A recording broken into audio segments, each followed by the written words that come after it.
Trying to start promptly at 12, as we know how important time is to everybody. We're going to do something a little special today. I'd like to invite Ms. Frazier to come to the podium, please. Yes, ma'am. Very serious. Serious business. We noticed that you've been coming early the last few lecture series, and I think you were the first one here outside of the committee members. So instead of putting this prize underneath the chair, we wanted to make sure that you got the prize, for making that effort, for being here so early. So thank you. Wow.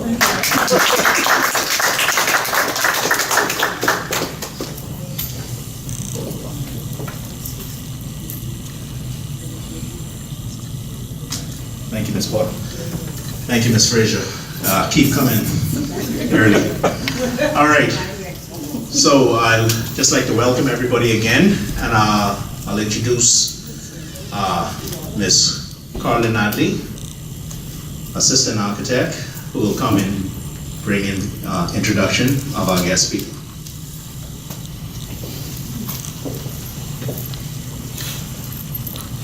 Good afternoon. Good afternoon. Okay. Michael Diggis, owner and principal of the firm Michael Diggis and Associates, or MDA Design, has more than 25 years of architectural and managerial experience under his belt. MDA Design's major clients include Albany Development, Atlantis Resort, and Doctors Hospital. A rebel at heart, MD's true gift is taking that which can only be dreamed in your imagination and bringing it to life. Diggis can boast that he is a founding member of the Construction Seminar Group, or GSG, a certified project manager with the Project Management Institute, as well as the Institutional Association of the American Institute of Architects, AIA, and distinguished lecturer. Prior to finding MDA Designs, Diggis served as managing director and project manager at Jackson Burnside Limited for more than 10 years, overseeing the design and construction of several multi-million-dollar projects, which include, most notably, the $750 million Atlantis Phase 1 and 2, and the College of the Bahamas' $7.5 million Phase 1 Northern Campus project. He obtained his bachelor's degree in architecture from Carleton University, Ottawa, Ontario, Canada, in 1985, and in 1994 completed a professional certification program, PMP, in project management with the Project Management Institute, Pennsylvania, Ottawa, Canada. In 1997, a master's degree in business administration at Nova Southeastern University, and at that same year, he became a registered architect for the Professional Architects Board in Nassau, Bahamas, and served as the board's disciplinary committee in 2002. Diggis is a member of the Chartered Institute of Arbitrator Bahamas branch, as well as the second vice president. A lecturer at UWI Nassau campus, and was appointed chairman of the Queens College Foundation in 2015. He is the host of the radio show Blueprint for Change, a show that focuses on design and how it can be used as a tool to address some of our national challenges. He is also the senior project manager of the Working Committee for the Expo 2020, Bahamas Pavilion, scheduled to open in October 2020 in Dubai, UAE. An avid reader and mentor, Diggis has also taught courses on an array of subjects including hotel planning and design management, human resources, MIS and operations management at Nova Southeastern North Nassau campus, Bahamas Baptist College, UWI Nassau campus. Please help me in welcoming architect and project manager, Michael Diggis.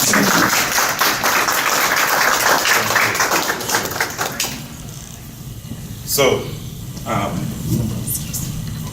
thank you very much. I have a habit of moving around, so please forgive me if I do. So thank you very much for the invitation, Eloise and Minister. Appreciate the invitation as well. It's good to see my friends, some of my friends in the room. I only said as I was watching those come in that some of you are putting so much pressure on me, I'm going to have to behave myself to some extent. But I really want to talk about a subject matter that has been toying around in my thought process for about 4 or 5 years. It happened as a result of reading an interesting book called Abundance by interesting world transformer, I call him, Peter Diamandis. And he, in that book, started to look at some interesting things. And these 3 things kind of jumped out at me when I read it, and I said, oh my gosh, this is actually something that is very relevant and something that's very significant to us as Bahamians. Because we've always coined the term sun, sand, and sea. But I think we've never pushed it as far as it ought to be pushed. Because I truly believe they are our gifts. We've been blessed to be in this location geographically, and I don't think it's happenstance that those 3 attributes belong to this part of the world. And so, what I really want to just go through some thoughts I have been exploring, and really, at the end, have a conversation with you to try to understand how do we really use these gifts as I am defining them to be. So sun, sand, and sea is what we all are familiar with. And this image is just a typical image of what you would see that represents this part of the world. It's a nice beach, nice sand, nice sun. So, as a thought, what if the sun, sand, and sea, like in the parables of the talents, are actually gifts that was granted to us in this part of the world? And if you remember the parable, there were 3 servants who decided to do different things with the talents they were given. My only question to all of us as a country is, which servant are we? I trust we're not the one who decided to bury the talent and then hope that, the good Lord would have blessed him for what he thought he was doing by protecting what he thought was a gift. In fact, the good Lord said, something, I'm going to take this talent away from you. I'm going to give it to one of the other servants who took the talent and multiplied it and did all these wonderful things with it, and blessed that servant and scorned the servant who did not take advantage of what the gift represented. So, picking on the first item, the sun, the first gift, I don't think anyone will deny that the sun, in this part of the world, we have, if you're not aware of it, more sun days in this part of the world than anywhere else in the world. We've been blessed by that. I used to live in Canada for a while, and on a day like today, this is a blessing, because in that part of the world, it's probably no sun shining. All you would see is clouds and snow. But in this part of the world, we have a nice sunny day.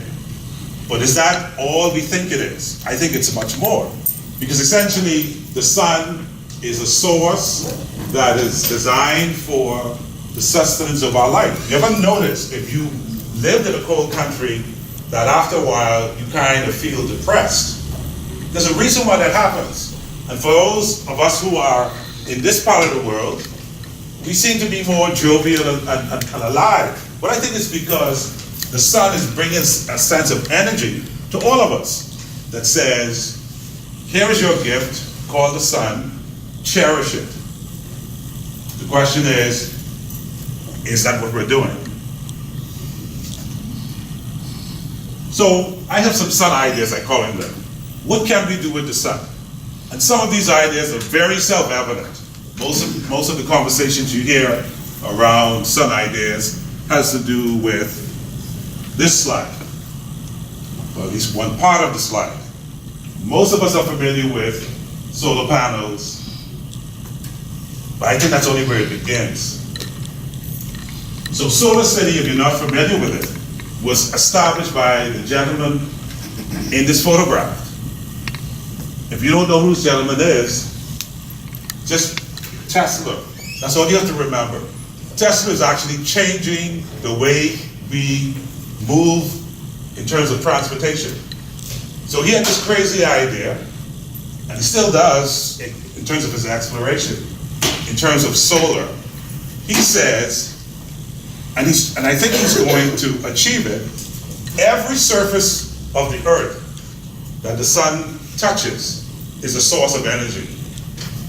So, and people will look at it and think, well, is that really possible? Well, he's going to test it out. So right now he has a roof covering, like a shingle, that absorbs energy. Then he's looking at the window system. Then he's looking at every skin that enwraps a building or encloses a building and trying to figure out how do we allow that to become the source of energy that runs that building. So every building becomes a self-contained and a self-generating entity within itself. Right now he's experimenting with that object that's standing next to him. It's a battery.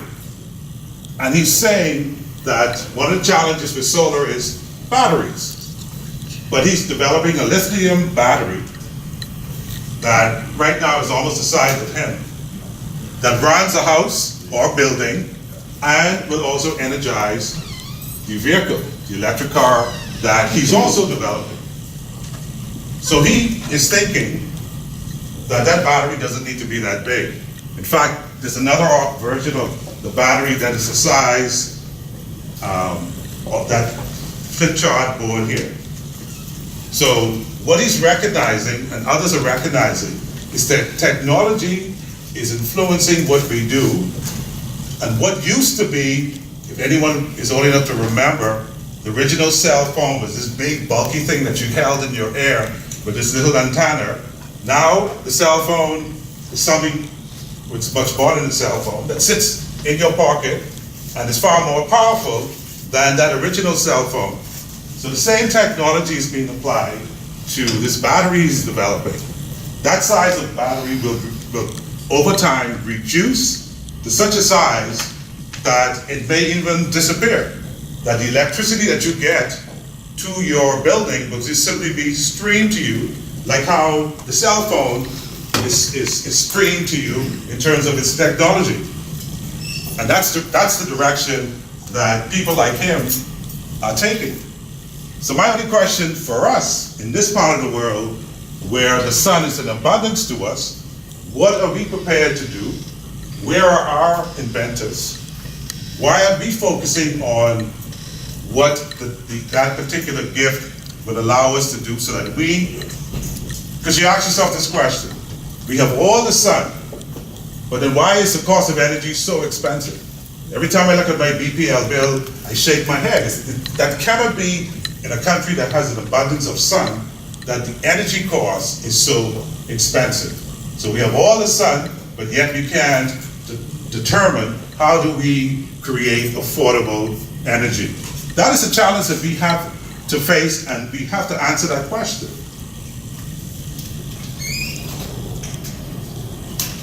So, some of the things people are experimenting with solar.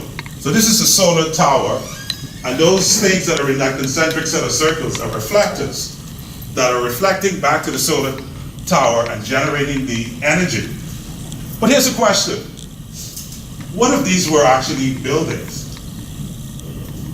And that tower was actually generating the energy to each one of those buildings that was in some residential community or some housing development. Why not? It's a question.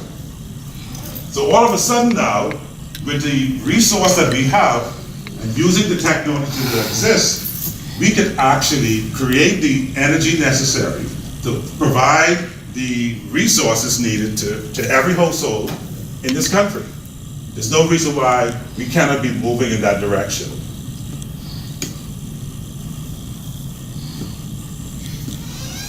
So in my bio, there was a mention about Dubai. If any of you have ever been to Dubai, if you ever have that opportunity, I strongly suggest you go there. The first time I went, it was an eye-opener. I mean, I've only seen it in pictures. But when you see a country that is the same age as us, 40 years ago, they gained their independence. Now, I know people will say, yeah, they're not a democracy necessarily. There's a family that runs the country, and they do a lot of determining what happens in that country. But watch what they're doing. So they had oil. They discovered oil after, because they were originally pearl merchants. But they discovered oil. But they also recognize that oil is a limited resource. And what they're doing now is shifting their focus from the oil business to the tourist business. So they're building hotels, office buildings, and they have more cranes in that country than any country in the world. Why would they do that? Well, maybe they're recognizing that the future of the world is not based on this fossil fuel called oil. That maybe it's really based on humans and human movement and human interaction. And so they're saying that they are going to decide to create a world that anyone, anywhere else in the world would wish to come to because of what they're doing. They have the tallest buildings, they have the biggest of everything. The mall that they have has the largest aquarium in the world, that people basically go there just to see that aquarium. They also have beaches. They have a ski slope. So you have to ask yourself the question, because you have beach and sand, doesn't mean that someone else can't create that in another part of the world. And other people are doing that. So what would be so special about us as a country if other people are taking the sun, sand, and sea and recreating it in other parts of the world? What does that mean for us? Well, I think what it means for us is we're less than 500,000 people. That's a small or medium-sized company in other jurisdictions around the world. So that actually gives us, as a country, the opportunity to do things that most countries will find it somewhat difficult to do because of their size. But because of the smallness of our size, we should be able to do a lot of experimenting and how people from outside of the world look at us and say, wow, what are they doing in that country called the Bahamas? Because the other thing I noticed about when we were in Dubai, most of the people never heard of about the Bahamas. Well, but those who heard about the Bahamas said, you know, the thing I remember most about the Bahamas is the beauty of its waters, the sun or the sea. They remember those things. And I'm saying to myself, okay, if we have something so special here that other people from other parts of the world would like to come and see, how do we turn that into something that becomes a marvel or wonder for other people to want to be here in the Bahamas? So at this expo, which will happen in 2020, they're bringing 180 countries together, and their focus is, how do you connect minds to create a future? That means when people get together and they have a conversation and an idea is sparked, they say, how do we make that idea real? And that is where that particular arena is moving, and it'll be fascinating to see how they pull that off, and I truly believe that they will. Another key factor is they're focusing on the youth, the young people. So when we told them for the Bahamas that our experience is going to be designed by the young people of the country, in this case we asked the University of the Bahamas to participate in that exercise, they were blown away because other countries are using professionals to design their pavilions. But because we chose to use the young people, they took a special interest in what we were doing. And we, as far as they're concerned, we're considered like the special child from this part of the world that most people never heard of. And I think we need to use that to our advantage. So here's the country, France, and they're experimenting. And now France doesn't have as much sun as we do, but they're saying, wait a second, the road systems, why aren't we using the road system to generate energy? Every time you drive on the road, that should actually create energy. And other countries are experimenting with that. Question for us, why aren't we thinking about those things as well?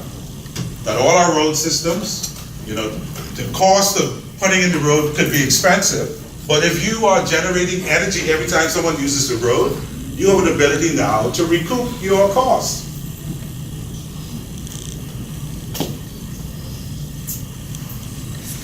Now this is what I found kind of interesting. So you have a situation here where someone is saying, someone asked the question, how do we use the solar energy, and in this case, the water, to create a scenario where they could actually take water that is not drinkable and make it drinkable. And then, of course, you can create interesting architecture as a result. It doesn't have to be so, what I call utilitarian. You can actually create interesting experiences for people to have while you are also generating energy and providing a sustainable experience for people. So sand is my other ones. The sand, we have the most beautiful sand in the world. Everyone loves it. Right? They say the pink sands of our island, everyone loves the fact that we have it. But you realize that sand is a raw material. And if sand is a raw material, my only question is, where are our factories that use sand as its raw material? So I didn't realize that sand is the ingredient in all of these products, some of which are self-evident, glass and plastics, but did you know they actually have fabrics that you could use sand as an ingredient, rubber, wood. The other ones, concrete, those are the obvious ones, metals. So all of these are products that can come out of a material that we have in abundance. So my only question to us is, why don't we create the industries to make those products so that we now could have a way of building economies around what is naturally an element that exists in abundance? Most of us will be familiar with this. So, because sand is a great filtering material, sand blasting, those are the things we're aware of. But where is that happening in our environment? Is something I'm challenging us to think about. And then, on the tourist side of things, sand sculptures, sand furniture, all those things are possible. Just as a way of saying, how do you utilize what naturally exists and turn it into something that others have an interest in? This is what we're all based familiar with in terms of turning sand into glass. But I'm curious, I think at one point we used to have someone who did this, but I don't think they exist anymore. But why not is the question. Why aren't we turning sand into other products? So this is something we're familiar with. Sand can be exported as a raw material, and I think that's something we're doing. But why aren't we also, in terms of the exportation of sand, exporting it for our use as well to the other family islands that may not have the abundance or the types of sand that is needed for different products that can be created? So the C is the third S. So the caption says, can provide the water and some of the food that are essential to our physical existence.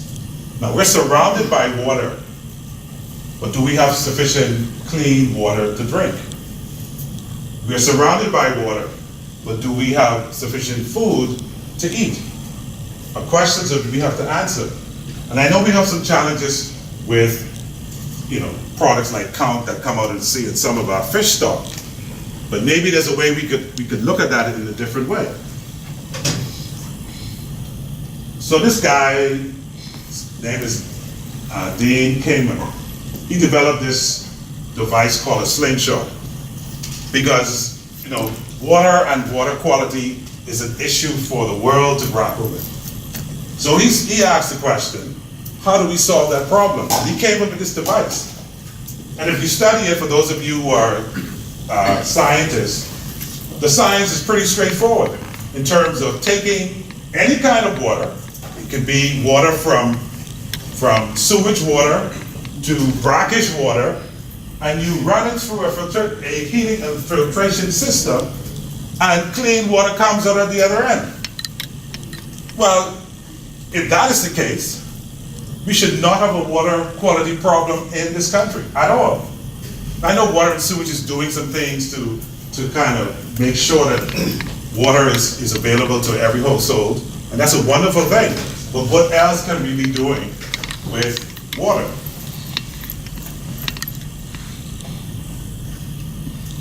So this is an experimentation done by a particular company that is looking at putting an element in the sea,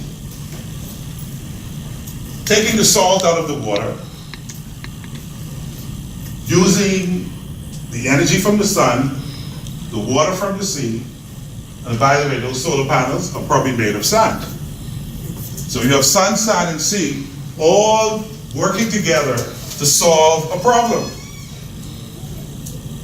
And that particular installation is to service that city that's in the background.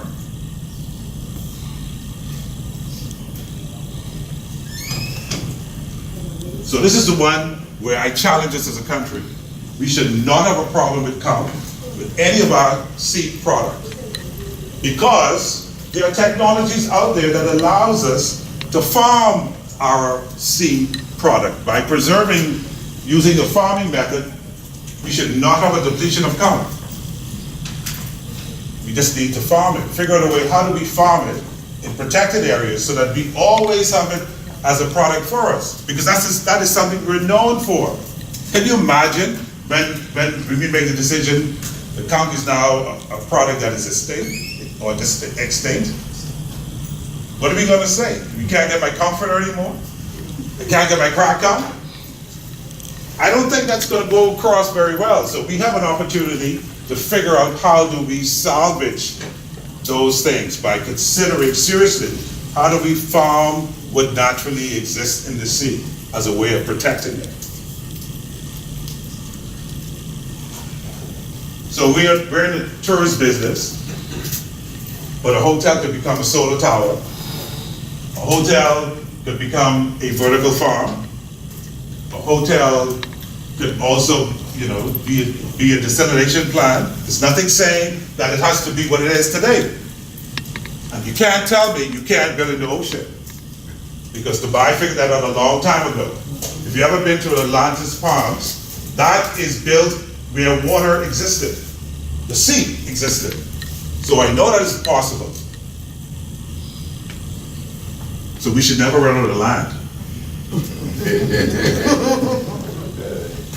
So hydroponics, I know there are some companies that are doing that, and I really congratulate that's happening. I think we need to do more of it. Every household should have its own hydroponic so that they can feed themselves. You know how many kids believe that tomatoes actually grow in the food store and not in a yard or in a farm or sapodilly? You think about those things. Most of the younger people don't know that those things are actually grown on trees. They think you go to the food store to get them. We need to change that.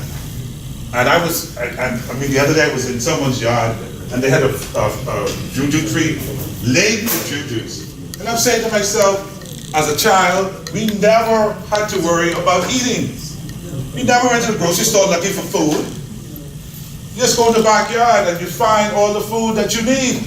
Fruits were always in abundance. We need to reconsider those things.